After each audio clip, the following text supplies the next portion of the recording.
시대를 주도할 사람. 저와 여러분입니다. 아멘. 자, 강력한 능력의 시대를 주도할 사람이 과연 누구일까? 오늘 또 말씀을 통해서 우리가 깨닫고 또 우리가 우리 삶 속에서 그런 사람이 되도록 우리가 한번 힘을 썼으면 좋겠습니다. 지난주 설교 한 주가 어떻게 불의 사람으로 사셨습니까? 네. 지난주는 불의 사람이고요. 이번 주는 뭐예요? 한 차원 높여서 강력한 능력의 시대를 주도할 사람. 여러분이 또 한 주간 그렇게 사시기를 부탁드립니다. 자, 너무 거창한가요? 이 말이? 거창하지 않습니다. 왜냐하면 주님이 하시면 할 수 있을 거라고 믿습니다. 자, 그러면 강력한 능력의 시대를 주도할 사람은 어떤 사람일까요? 그런 사람이 되기 위해서 우리는 어떤 노력을 해야 될지, 노력이 아니고 또 하나님의 어떤 은혜를 받아야 할지 또 오늘 말씀드리도록 하겠습니다. 자, 오늘 말씀 읽겠습니다. 사도행전입니다. 같이 읽습니다. 시작. 오직 성령이 각 성에서 내게 증언하여 결박과 환난이 너를 기다린다 하시나 내가 달려갈 길과 주 예수께 맡은 사명 곧 하나님의 은혜의 복음을 증언하는 일을 마치려 하면은 나의 생명조차 조금도 귀한 것으로 여기지 아니하노라. 한 말씀 더 읽겠습니다. 시작. 여러분은 자기를 위하여 누구는 온 양떼를 위하여 산다라. 성령이 그들 가운데 여러분을 감독자로 삼고 하나님이 자기 피로 사신 교회를 보살피게 하셨느니라.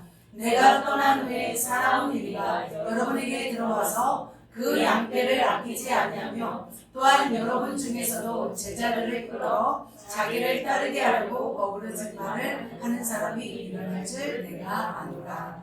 네, 여기까지 말씀 읽겠습니다. 마지막 시대에 대한 오늘의 말씀입니다. 마지막 시대에는 성령이 운행하는 교회 가운데는 어떤 일이 일어나냐면 하나님의 놀라운 표징들이 일어납니다. 그래서 그 교회 가운데 성령의 불이 임하고 성령의 능력이 임하면 어떤 일이 일어나냐면 하나님께서 살아계심을 나타냅니다. 그래서 그 하나님의 그 교회, 성령이 운행하는 교회를 통해서는 수많은 사람들이 치유가 되고 자유케 되고 회복게 되고 또 하나님의 사람으로 변화되는 일들이 일어날 것입니다. 바로 2000년대에 누가 오셔서 그 일을 하셨어요? 바로 예수 그리스도께서 하셨습니다. 그 일들이 이제는 성령을 받고 능력을 받는 교회들마다 그런 역사들이 일어날 것이라고 말씀하고 있습니다. 왜냐하면 그렇게 주님께서 놀라운 역사를 지금 행하시고 있는 이유는 바로 뭐냐면 바로 예수께서 부활을 승천하시고 지금 하늘 보좌 우편에 계시고 또 우리를 위해서 중보하시고 우리를 위해서 처소를 예비한 가운데 우리에게 누구를 보내주셨어요? 성령님, 강력한 예수 여기신 성령님을 우리에게 보내주셨습니다. 그래서 그 성령님께서 우리 안에서 역사하고 계시기 때문에 이 성령님이 운행하는 이 교회는 강력한 하나님의 역사가 일어나는 줄로 믿습니다.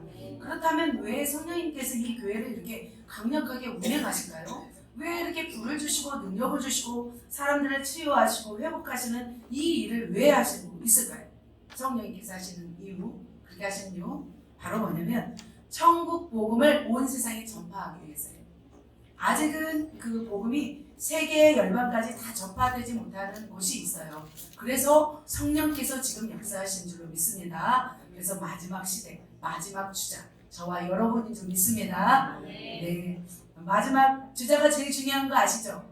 마라톤에서도 또 릴레이 경주에서도 맨 마지막 주자가 바통을 잡고 달려가서 이길 때 승리할 줄 믿습니다. 저와 여러분이 바로 마지막 주자입니다. 마태복음 24장에 이런 말씀이 있습니다. 같이 읽겠습니다. 시작. 이 천국 복음이 모든 민족에게 증언되게 하여 온 세상에 전파되리니 그제야 끝이 오리라. 이렇게 말씀하고 있습니다. 그래서 주님은 이렇게 온 세상에 모든 민족에게 천국 복음이 전파될 때 끝이 온다고 하셨습니다. 그래서 이 마지막 끝을 향해서 우리가 나아가고 있기 때문에 이 사명을 감당할 일꾼들을 지금 주님은 준비하고 계십니다. 그래서 이 복음을 전해야 되는데 이제는 말로만 전한다고 복음이 증거되는 것이 아니라 정말 능력으로 성령의 역사 가운데 복음을 증거할 때 바로 복음을 믿고 곧 천국 백성이 되는 줄 믿습니다. 자, 하나님의 나라가 어떻게 나타나야 되냐면 이 세상의 어떤 나라들보다 더 강력함을 나타내야 돼요. 그래야만이 하나님께서 영광 받으십니다. 그래서 그렇게 능력 가운데 나타날 때 정말로 많은 백성들이, 많은 사람들이 하나님이 살아계시다라는 것을 믿게 되고 주께로 돌아올 줄 믿습니다.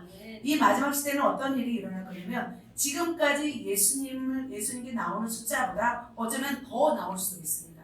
강력한 하나님의 능력이 온 세상을 강타한다면 더 많은 사람들이 주께로 나올 줄 믿습니다. 그래서 주님께서는 마지막 가시기 전에 제자들에게 어떤 말씀을 하셨냐면 이 말씀을 하셨습니다. 같이 한번 읽겠습니다. 시작. 내가 진실로 진실로 너희에게 이르노니 나를 믿는 자는 내가 하는 일을 그도 할 것이요 또한 그보다 큰 일도 하리니 이는 내가 아버지께로 가매라. 이렇게 말씀하고 있어요. 나를 믿는 자는 내가 하는 일을 그도 할 것이요 또한 그보다 무슨 일도 해요? 큰 일도 하신다고 말씀을 했어요. 그런데 이 말씀의 응답이 초대교회 가운데 역사하기 시작했어요. 사도행전 5장에 보면은 이런 일이 있죠. 베드로의 그림자만 덮여도 어떻게 해요? 병이 나을 거라고 믿고 막 요 위에 누이면서 베드로의 그림자를 따라서 갔던 그런 환자들이 있었습니다. 또 어떤 일이 있었어요? 바울의 손수건을 만졌을 때 그들의 병이 치유되는 역사도 있었습니다. 또 바울과 신라가 옥에 갇혔을 때 그들의 착고가 풀리고 옥문이 열리는 역사들이 있었습니다. 바로 예수님께서 이렇게 말씀하신 일들이 초대교회 현장 가운데 일어나고 있었다는 것입니다. 그래서 이 사도행전에 나타난 사도들의 행전은 정말 중요했습니다. 그리고 놀라웠습니다. 주님께서는 이렇게 이 말씀을 하신 이유는 뭐냐면 이런 시대가 이제는 다가올 것이라는 거예요. 이런 일들을 너희를 통해서 이제 이루실 것을 말씀하신다는 거예요. 이 뜻은 뭐냐면 이것은 우리가 큰 일을 행하였다 이것이 아니라 우리가 예수님보다 큰 일을 할 수 있는 존재다 이것이 아니라 어떤 것이냐면 이렇게 이 말씀을 붙잡고 이 일을 소망하는 자들 이 일을 이루길 소망하는 자들을 통해서 성령께서 역사하셔서 하나님께서는 이루실 거라는 거예요. 그래서 성령님께서 이제 영광 받으시고 하나님께서 영광 받기를 원하시기 때문에 하나님께서는 이런 말씀을 하신 줄로 믿습니다. 그래서 하나님은 지금도 어떤 자를 찾으시냐면 하나님을 사랑하고 연단되고 훈련되어 준비된 자들을 지금 찾으시고 계십니다. 준비되기를 주님이 또 원하시고 있습니다. 그렇다면 우리는 어떻게 될까? 우리는 준비되어서 하나님의 부르심 앞에 나아가야 될 줄 믿습니다. 그런 분들의 특징 중에 하나는 뭐냐면 바로 이거더라고요. 사명에 붙들린 바 된 사람들. 무슨 사명일까요? 바로 무슨 사명? 복음에 대한 사명인 줄 믿습니다. 복음을 위해서 나의 생명조차 귀한 것으로 여기지 않고 달려가는 사람을 통해서 그런 사람을 통해서 하나님은 일들을 이루어 가실 줄 믿습니다. 자, 이렇게 하나님이 오늘 주신 말씀을 또 우리 붙잡고 강력한 또 다음 세대를 이어갈 강력한 다음 주자가 되시기를 예수님의 이름으로 축복합니다. 그래서 오늘은 하나님의 마지막 타임을 달려갈 주자 어떤 사람일까 제가 두 가지 정도를 나눠서 말씀드리겠습니다. 그 오늘 맥락은 뭐냐면 우리가 결국 율법의 완성은 하나님 사랑, 이웃 사랑인 거죠. 그런데 이 실천 강도를 가장 높은 극대치 사명에 대해서 나누려고 합니다. 그래서 오늘 말씀을 깨닫고 도전받고 마음에 새기시기를 예수님의 이름으로 축복합니다. 아멘. 자, 강력한 능력의 시대를 주도할 자 첫 번째 가지 있습니다. 시작. 주님을 위해서 사는 자, 주님을 위해서 죽는 자. 똑같은 거예요. 주님을 위해서 사는 자나 주님을 위해서 죽는 자는 똑같은 거예요. 자, 여러분은 사는 자가 되고 싶습니까? 죽는 자가 되고 싶습니까? 죽는 자가 좀 더 무섭네요. 그렇죠? 네. 죽는 자로 한번 하겠습니다. 제가 사실은 죽는 자로 할까 하다가 또 새 가족들이 무서울 것 같아요. 제가 그래서 사는 자로 바뀌었어요. 사실은 제 마음은 죽는 자예요. 오늘은 다 죽는 일이에요. 한번 우리 죽어봅시다. 네. 다시 한번 사도행전 읽겠습니다. 시작. 오직 성령이 각 성에서 내게 증언하여 결박과 환난이 나를 기다린다 하시나 내가 달려갈 길과 주 예수께 받은 사명 곧 하나님의 은혜의 복음을 증언하는 일을 마치려 하면 나의 생명조차 조금도 귀한 것으로 여기지 아니하노라. 아멘. 인간에게 있어 가장 소중한 것이 뭐냐면 돈도 아니고요, 명예도 아니고요, 권력도 아니에요. 뭐냐면 생명이에요. 그런데 이 사도 바울에게 있어서 이 생명은 소중하지 않았어요. 그러면 사도 바울에게 있어 소중한 것이 뭐였냐면 바로 주 예수께 받은 사명이었어요. 그래서 사명이 생명보다 더 귀하게 여긴 사람이 바로 사도 바울이었던 것입니다. 저와 여러분도 이런 고백의 주인공이 되시기를 예수님의 이름으로 축복합니다. 아멘. 아멘. 우리도 이렇게 사도 바울처럼 복음을 위하여 주님을 위하여 사는 자, 죽는 자가 되어야 될 줄 믿습니다. 그래야만이 죽기를 각오한 자가 돼야죠. 우리가 당장 죽는 건 아니지만 죽기를 각오하고 나아갈 때 바로 마지막 타임을 감당하는 자가 될 줄 믿습니다. 예수님의 제자로 산다는 것은 바로 이런 자예요. 정말 죽기를 각오하고 주님의 사명을 위해서, 복음의 사명을 위해서 달려가는 자인 줄 믿습니다. 그래서 이렇게 사명입니다. 사명. 자, 깃털이 날리고 있죠. 자, 사명이란 단어는 굉장히 좀 무겁고 좀 두렵고 떨리는 그런 단어인 것 같아요. 하나님은 이렇게 마지막 시대를 감당할 사람들을 부르세요. 그 사람들이 바로 사명자입니다. 그러면 어떤 사람을 부르실까요? 바로 사명을 생명보다 귀하게 여기는 자를 부르십니다. 그런 자는 바로 죽음을 두려워하지 않는 자인 줄 믿습니다. 그래서 주님은 부르셨어요. 12제자를 부르셨어요. 12제자를 부르실 때 예수님은 밤을 새워서 기도하셨어요. 그리고 12명을 지명하여 불렀어요. 그런데 그 12명 모두가 어떤 사람이었냐면 다 주님을 위해서 죽는 자가 되었다는 거죠. 그래서 그들이 순교하게 되었어요. 그런데 그들이 순교하면 순교할수록 교회가 무너졌을까요? 아니면 교회가 더 확장되었을까요? 확장된 줄 믿습니다. 박해가 심하면 심할수록 어떻게 되었을까요? 교회가 무너졌을까요? 더 확장된 줄 믿습니다. 자, 이런 어떤 박해 상황들이 있습니다. 사자에게 물어뜯기고 굶주린 이 사자에게 물어뜯겨서 수많은 기독교인들이 죽었습니다. 스데반의 순교 죽음 가운데도 놀라운 하나님의 영광이 임하였습니다. 그의 얼굴에는 뭐가 나타나냐면 놀라운 하나님의 은혜의 광채가 드러났습니다. 그리고 스데반의 순교 현장 가운데 누가 있었냐면 사도 바울이 있었어요. 그리고 바울은 오히려 그 스데반의 순교 현장을 지나서 어떤 사람이 되었어요? 주님을 믿고 따라가는 사람이 되었던 것입니다. 자, 로마 시대의 사람들이었어요. 그들은 폐역하고 음란하고 죄악 가운데 수많은 사람들, 기독교인들을 막 죽였어요. 사자와 밥에 죽이고 토굴에 가두기도 하고 그 동물 옷을 입혀가지고 사자들에게 물어 뜯기기도 하고 저를 십자가에 죽이기도 하고 그렇게 잔인하게 사람들을 찢겼습니다. 그런데 기독교인들은 어떻게 되면 사자에게 몸이 찢겨도 어떻게 살아가냐면 평화롭게 죽어가는 모습을 가지고 있었어요. 하늘의 평화의 모습을 맛보았어요. 그들의 생각, 어떤 인간적인 생각을 뛰어넘는 어떤 고차원적인 말로 형용할 수 없는 하늘의 신비로운 그런 광경을 보았던 거예요. 죽음조차도 두려워하지 않고 정말 하나님께로 나아가는 사람이 바로 초대교회 때 바로 기독교인이었습니다. 그런데 초대교회 바뀌는 1, 2년으로 끝나지 않았습니다. 10년, 20년, 30년, 나중에는 300년까지 이렇게 이어가는 것을 볼 수 있습니다. 303년에는 어떤 일이 있었냐면 예수 그리스도를 믿는다는 이유로 모든 재산이 몰수되었어요. 압수되었어요. 그리고 성경들을 다 불태우라는 명령이 있었습니다. 그리고 모든 기독교인들은 노예 신분이 되어버렸어요. 그런 안타까운 일들이 있었습니다. 그럼에도 불구하고 어떻게 되었어요? 기독교는 지금까지 이어진 줄 믿습니다. 그래서 초대교회 그 12제자, 그 기초석을 놓았던 12제자를 통해서 놀라운 하나님의 일들을 감당하셨는데 그들은 바로 무엇으로 하나님께 제물이 되었냐면 순교의 피로 하나님께 제물이 되었던 것을 볼 수 있습니다. 자, 콜로세움 여기서 그렇게 많은 사람들이 죽었던 것을 볼 수 있습니다. 지금의 로마의 콜로세움입니다. 자, 예수님의 12제자, 그죠? 성경에는 12제자가 이렇게 주님과 함께 이렇게 동행하는 모습을 이렇게 나와 있습니다. 그래서 영화로 만든 모습이죠. 그래서 이 12제자가 어떻게 살았는지 또 잠시 살펴보도록 하겠습니다. 너무 두려워하지는 마세요. 자, 의심 많은 도마는 어떻게 했어요? 인디아의 한 마을, 우리 인도, 삭디의 고향, 인도에까지 갔어요. 그곳에서 복음을 전하다가 어떻게 했어요? 처형되었어요. 챙이 맞아 죽었어요. 그리고 바돌로메는 어떻게 됐어요? 아르메니아에 가서 전도하다가 거꾸로 십자가에 매달려 죽음을 당했습니다. 유다 형제 시몬은 브리티안에 가서 십자가형으로 죽었습니다. 마가는 이집트에 가서 밧줄에 매달려 죽었습니다. 바돌로메는 바로 이렇게 죽었죠. 자, 그 다음에 누구예요? 안드레는 세바스토폴리스에서 십자가형으로 죽었어요. 어떤 십자가에서요? X형으로 십자가형을 받았어요. 그런데 안드레가 참 놀라운 것은 뭐냐면 십자가를 전혀 두려워하지 않았어요.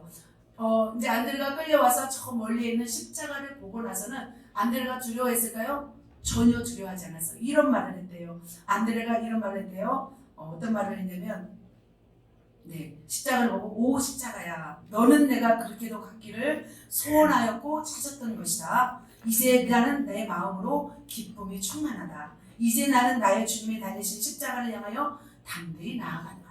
이렇게 외치면서 저 십자가로 나아가서 그 안드레가 십자가로 죽었다고 합니다. 세리 마태는 에디오피아에 가서 창에 찔려 죽었다고 합니다. 빌립은 브리가에 전도하다가 죽었습니다. 요한의 형제의 첫 순교자 야고보는 뭐예요? 칼에 순교당했습니다.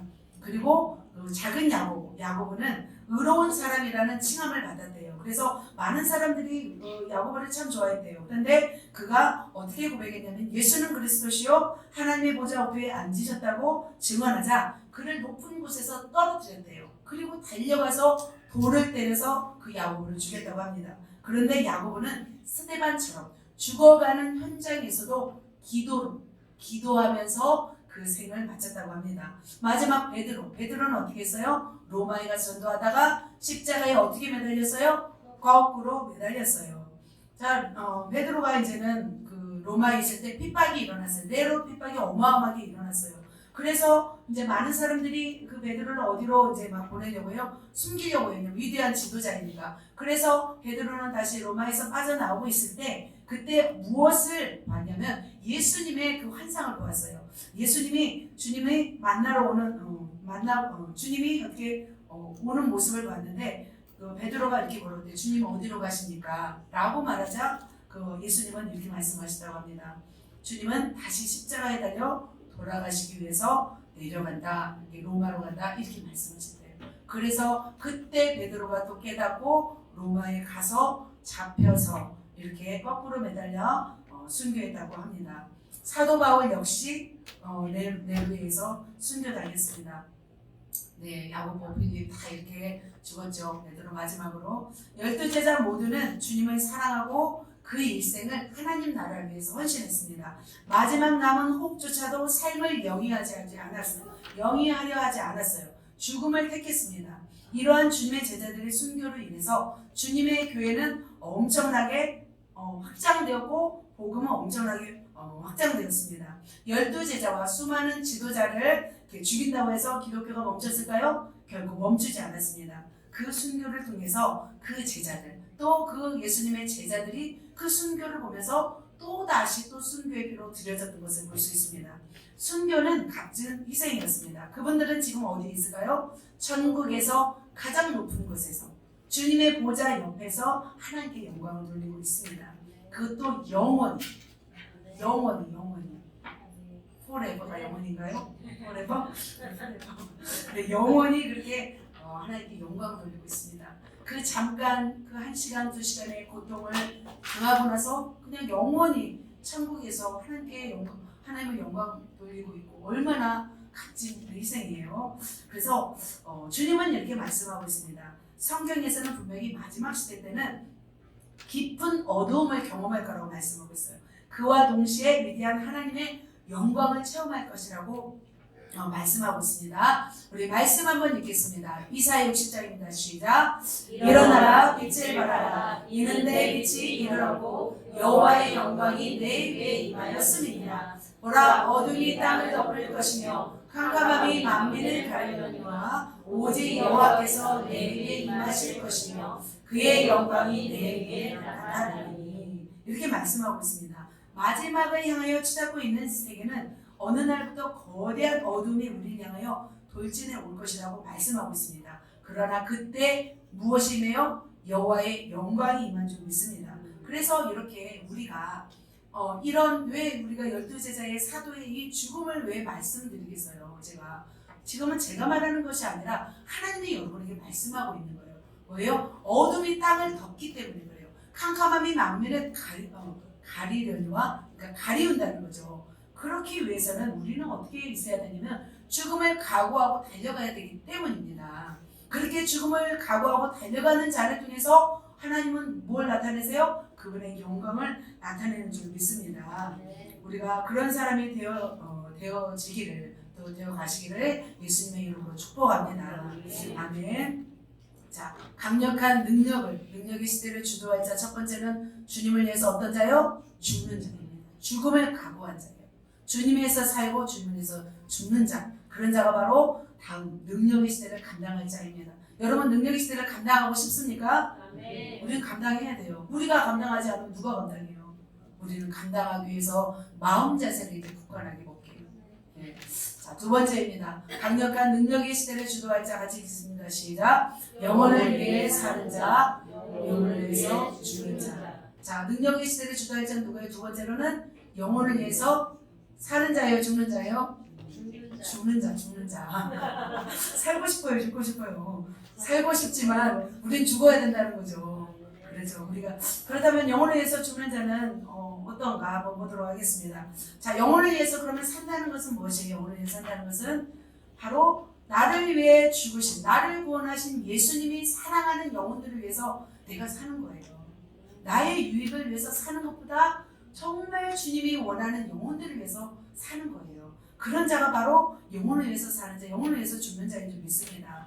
그러기 위해서는 우리가 영혼을 위해서 살고 영혼을 위해서 죽기 위해서는 우리가 뭐가 죽어야 되냐면 우리의 자아가 죽어야 되는 거예요. 그래서 영혼을 위해서 죽기를 각오한다면 어떻게 해요? 영혼의 수준까지 낮아져야 돼요. 그 영혼의 수준까지 낮아져야 돼요. 그러면 어떻게 하면 그 영혼들을 위해서 우리가 죽기를 각오할 수 있을까요? 바로 그런 거죠. 영혼들의 눈높이에 맞춰야 된다는 거죠. 누가 과연 그렇게 했을까요? 성경 인물 중에서 오늘 바로 말씀에 나오는 사도 바울입니다. 사도 바울이 어떻게 영혼들을 사랑하고 어떻게 영혼들을 위해서 죽었는지 어떻게 영혼들을 위해서 희생했는지 그런 삶을 잠깐 두 가지 정도는 알는데 여러분도 다 그런 사도 바울의 심령이 여러분의 심령 가운데 다 이게 새겨져서 우리가 그런 사람으로 살아내시기를 예수님의 이름으로 축복합니다. 자, 첫 번째로 사도 바울이 영혼을 위해서 죽기 위해서 어떤 일을 했어요? 자, 사도 바울은 어떤 사람이었어요? 잘 찍겠습니다. 포기하는 사도 바울은 자기가 없었어요. 자, 그러면 무엇을 위해서 자기가 없었어요? 영혼을 위해서. 물론 주님을 위해서도 자기가 없었지만 영혼을 위해서 자기를 포기했습니다. 고린도전서 읽습니다. 같이 읽습니다. 시작. 내가 모든 사람에게서 자유로우나 스스로 모든 사람에게 종이 된 것은 더 많은 사람을 얻고자 합니다. 유대인들에게 내가 유대인과 같이 된 것은 유대인들을 얻고자 합니다. 율법 아래 있는 자들에게는 내가 율법 아래 있지 아니하나 율법 아래 있는 자같이 된 것은 율법 아래 있는 자들을 얻고자 함이라. 이런 말씀을 읽으셨죠?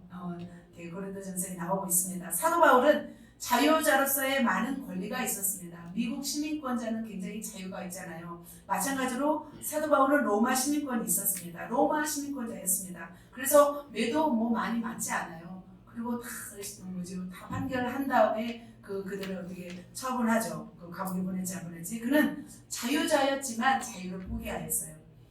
그는 하나님의 사도였고 교계의 지도자였어요. 그럼에도 불구하고 고린도 교회 가서 그는 어떻게 했냐면 생계비를 요구하지 않았어요. 성도들에게 스스로 생계비를 해결했어요. 다른 사람을 좀 더 섬기기 위해서 직접 생계를 유지하기 위해서 일을 했던 거예요. 사도 바울은요. 그랬습니다. 자, 21절, 22절을 보면은 읽습니다.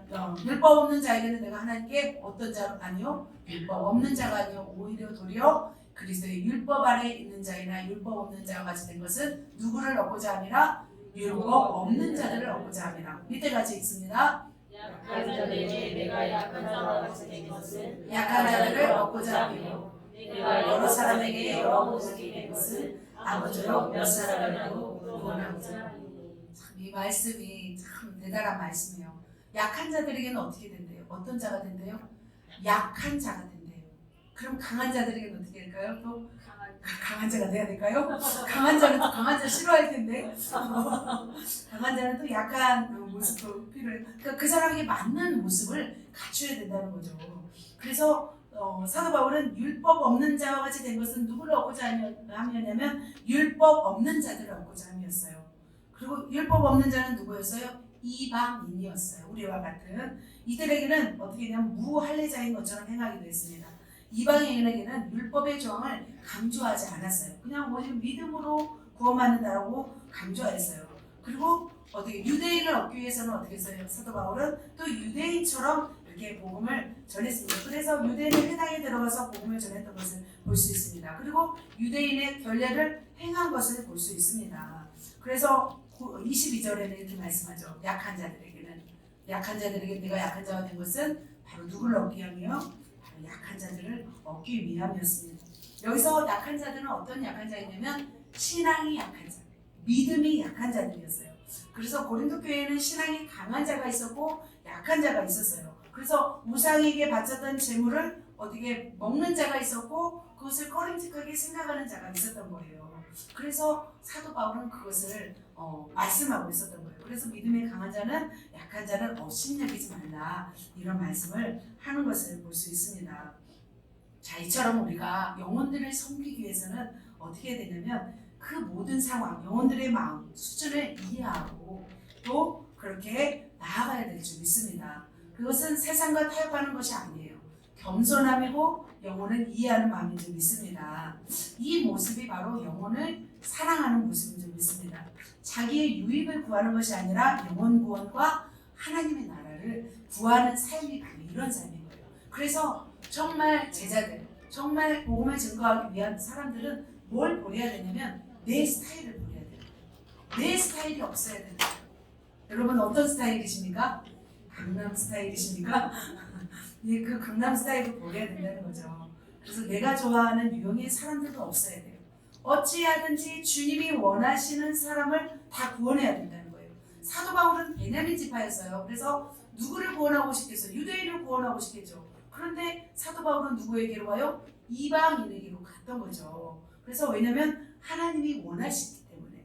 그래서 그들의 편에 서서 사도 바울은 구한 줄 믿습니다. 그런데 이렇게 성경에 나오는 분만 그렇게 산 것이 아니라 실제적으로 그렇게 산 분이 있습니다. 리즈 하월즈라는 분이 있습니다. 제가 참 존경하는 분입니다. 주님은 리즈 하월즈에게 뭘 요구하셨냐면 불황자를 품게 하셨어요. 그 불황자는 뭐냐면 불안당이 아니에요. 거지, 예를 들면, 그리고 노숙자 이런 분이었어요.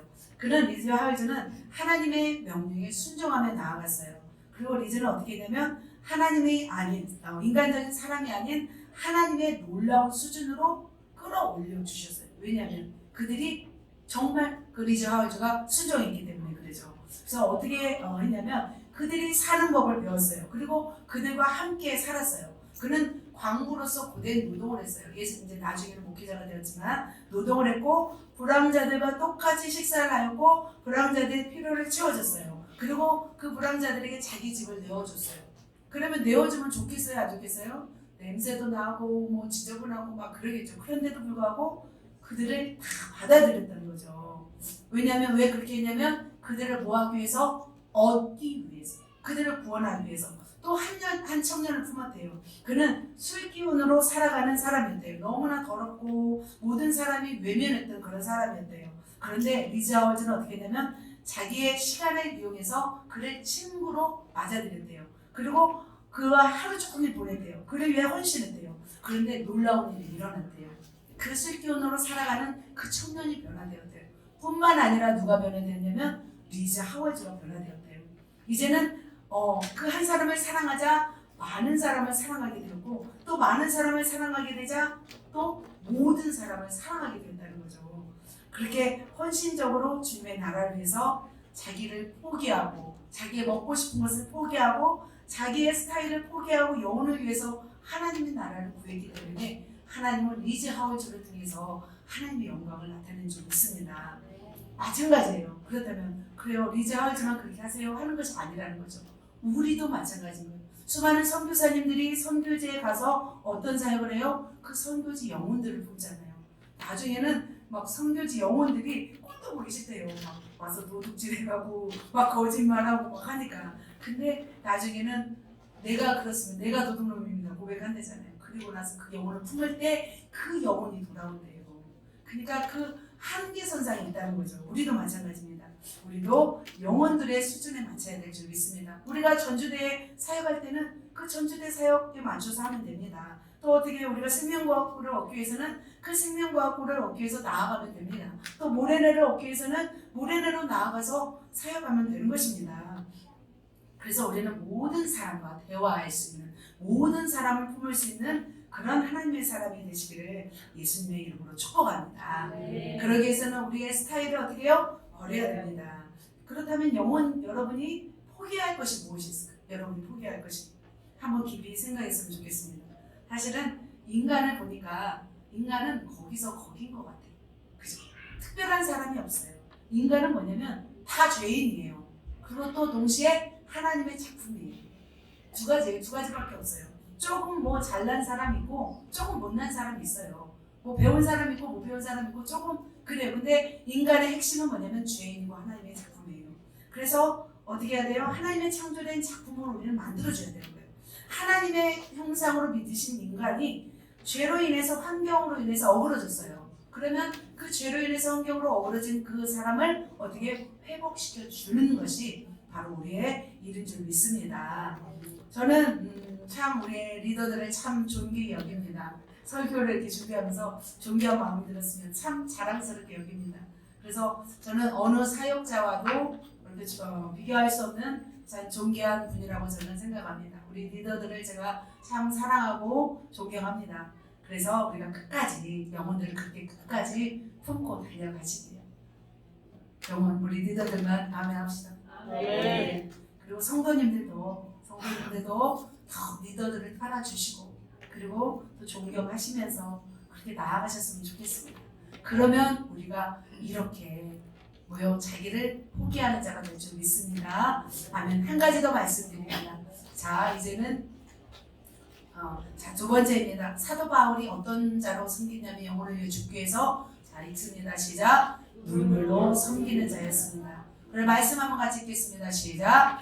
그러므로 여러분이 일깨어 내가 3년이나 밤낮 쉬지 않고 눈물로 각 사람을 훈계하던 것을 기억하라. 이렇게 말씀하고 있습니다. 몇 년이나? 3년이나. 목사님하고 똑같네요. 3년이나. 자, 지금 사도행전 20장에서는 사도 바울이 3차 전도 여행을 마치고 어디로 가기 전이었냐면 예루살렘으로 가기 전에 에베소에서 장로들을 만나는 장면이에요. 그렇게 사랑하는 영혼들, 눈물로 훈계하던 그 영혼들을 지금 만나는 장면이에요. 눈물바다가 되었어요. 자, 한 번 더 읽습니다. 시작. 이 말을 하는 무릎을 꿇고 모든 사람들과 함께 기도하니 다 크게 울며 바울의 목을 안고 입을 맞추고 다 크게 뭐 했어요? 울었어요. 이제는 사도 바울이 로마를 향해 생명을 버리기 위해서 가고 있었어요. 가고 이제 여기 밀레도에서 몰래 만났잖아요. 그런데 정말 아끼던 이 제자들에게 하고 싶었던 말이 있었어요.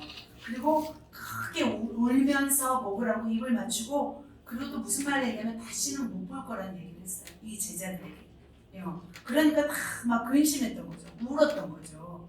그래서 사도 바울을 저는 보면서 굉장히 강한 분이었음에도 불구하고 참 영혼에 대해서는 눈물로 사랑하셨던 분이었구나. 저는 그것을 더 느꼈습니다. 사도 바울은 앞으로 이제 어떤 에베소 이제 이 지역에서 어떤 일이 일어날 것을 미리 알았어요. 이 제자들이 어떤 위험에 빠질 것을 미리 알았어요. 그래서 너희들에게 내가 눈물로 3년 동안 훈계하던 것을 기억해서 그것을 이겨나가라 하는 거였어요.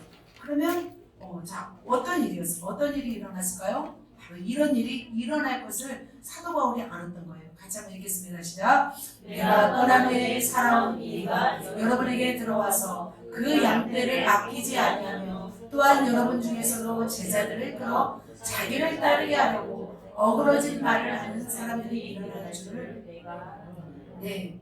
자 이렇게 사도 바울이 떠난 다음에 이제는 사나운 이리가 들어와서 양떼들을 아끼지 아니하며 어떻게 해요? 자기들에게 끌어가려고 했던 거죠.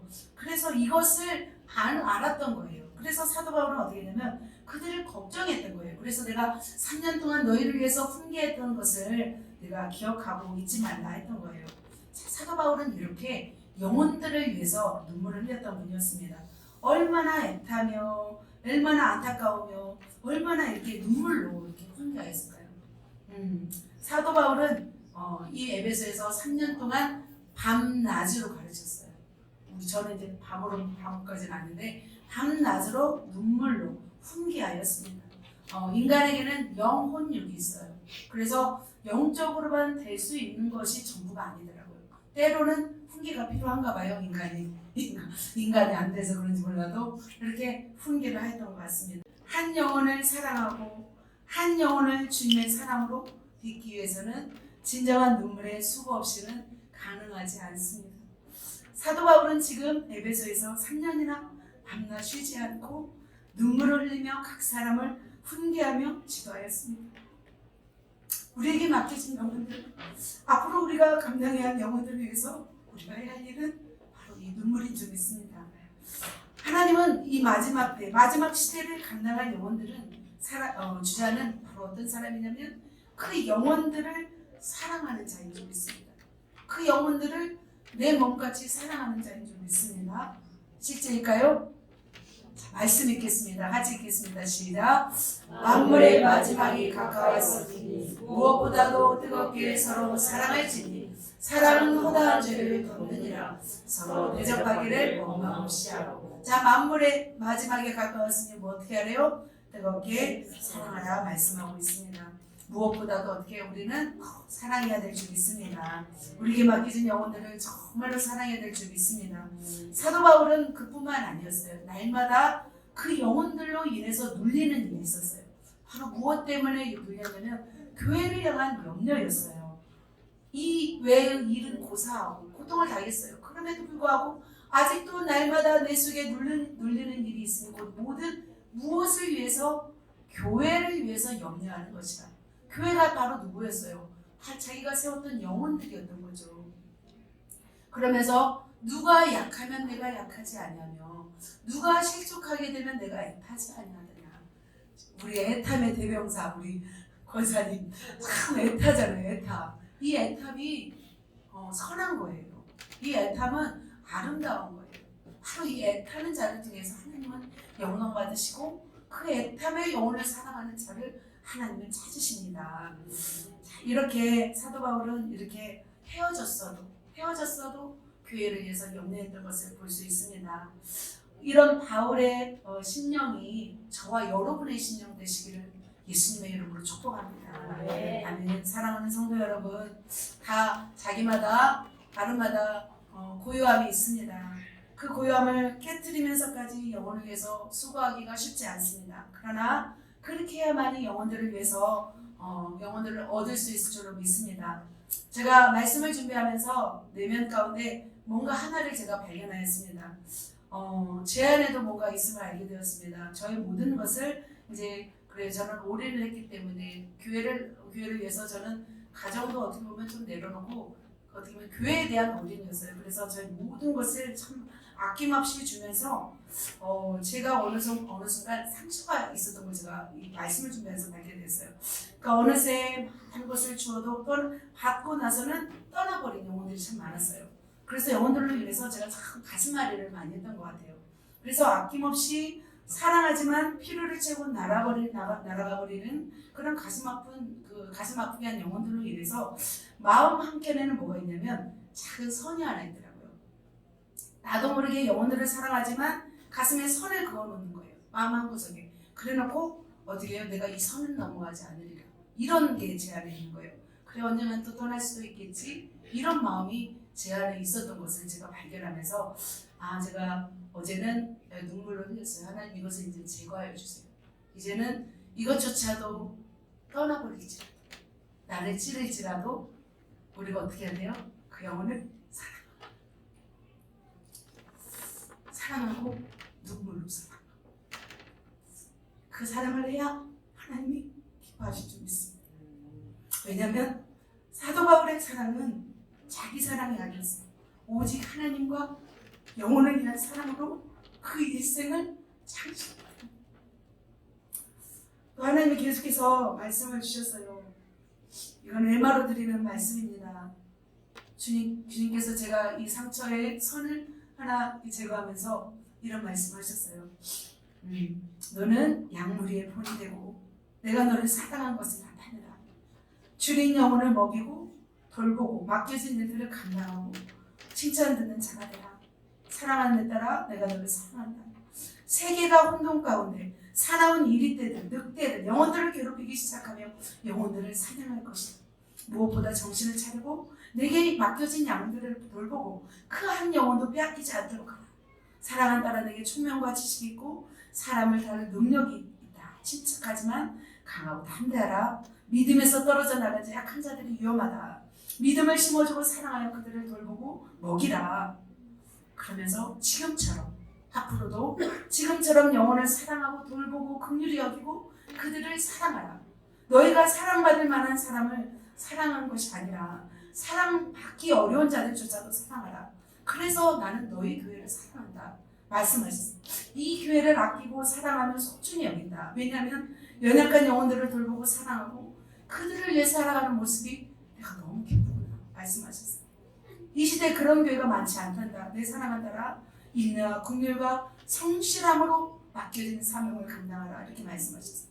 리더들에게도 말씀하셨어요. 내 사랑하는 종들아 내가 너희 수고를 나누니 너희 행한 수고대로 내가 갚아주리라.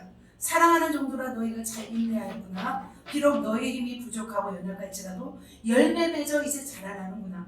너희가 순종함으로 참아내고 견딤으로 여기까지 이르렀단다. 그러나 제가 그랬어요. 하나님 약해서 어떻게 해요? 약해 빠졌어요. 그랬더니 주님이 말씀하시더라고요.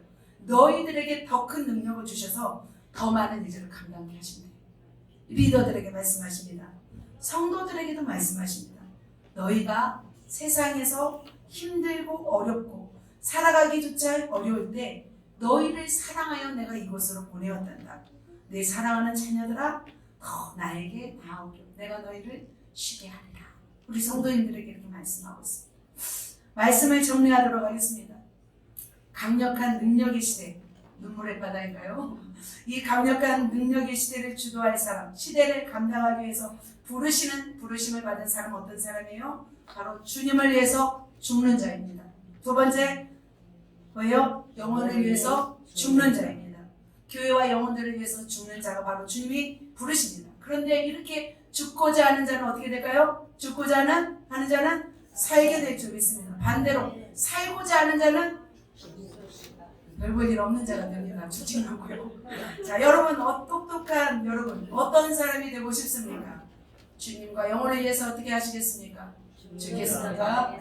아멘. 우리가 저도 저한테 하신 말씀이에요. 여러분한테 여러분도 이렇게 되십시오가 아니라 저도 이렇게 살고 싶습니다. 정말 주님을 위해서 죽기를 각오하고 살고 싶고 정말 영혼을 위해서 죽는 자가 되고 싶습니다. 기도하겠습니다.